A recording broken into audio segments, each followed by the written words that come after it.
Okay, so my name is Mercedes. I am going to study architecture, and this is a topic that is very important to me, and I want to share it because it's not just for me, it's something that you can all do since you are young and you will start creating houses and having that kind of things. So I will talk about a material that has been used since ancient times in industries, like building industries. But before that, I would like to tell you some facts about constructional waste. It is very impressive because constructional waste, for example, in the USA in 2013, there were 170 million tons of constructional waste in just 1 year, and 450 million tons each year. And this is a very large amount of waste. Some of this waste goes to the oceans, and you that are trying to stop using straws and things like that, maybe you should think about this. Okay, so 30% of all solid waste in Hong Kong is because of constructional waste. This is a very large quantity.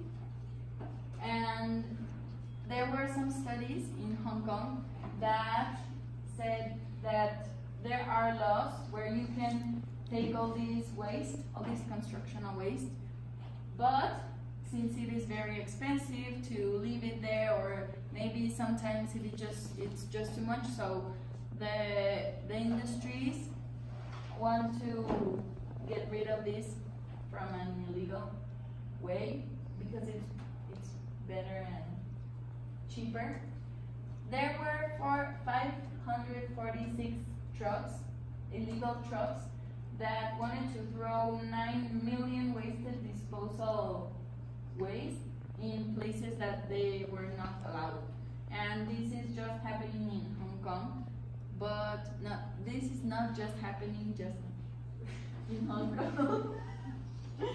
And there are some elements from constructional waste that can be recycled as brick and concrete, but there are some materials that you cannot recycle, like plastic and steel.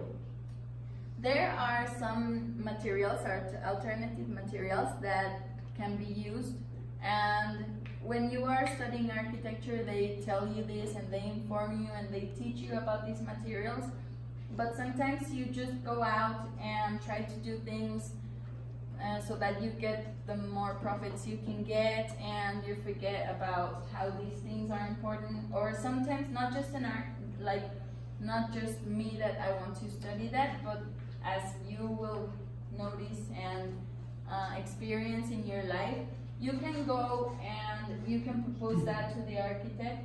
So you can say, okay, instead of using that much plastic, I want to use materials like bamboo.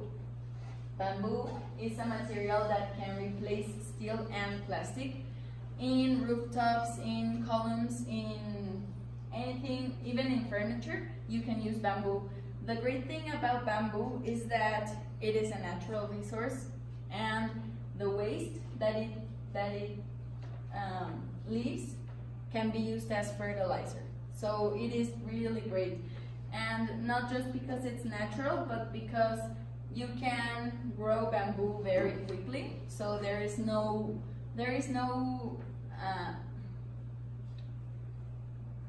danger of deforestation and things like that. And in the construction industry, there are materials like timber, and timber is really good, but timber has 2 millimeters of wide, and bamboo has 1 centimeter. So it is a very great advantage with timber. And what happens with bamboo is that you can use it as everything because you can flex it. It is very flexible. The cost of bamboo is really low. It's like the best you can get. It is easy to handle. Any of you can make a house out of bamboo if you want. You just need a machete. And it is light building, so ventilation can get in really easy. And it is very easy to transport. The humidity does not enter because as these plants are grown in humid places, they are resistant to humidity because of nature. And also a thing that is affecting us right now a lot are earthquakes. And the bamboo is proved to be very resistant to cyclones and earthquakes. So next time you want to build a house, either you are studying architecture or you are just considering, you can use bamboo as your preferred material.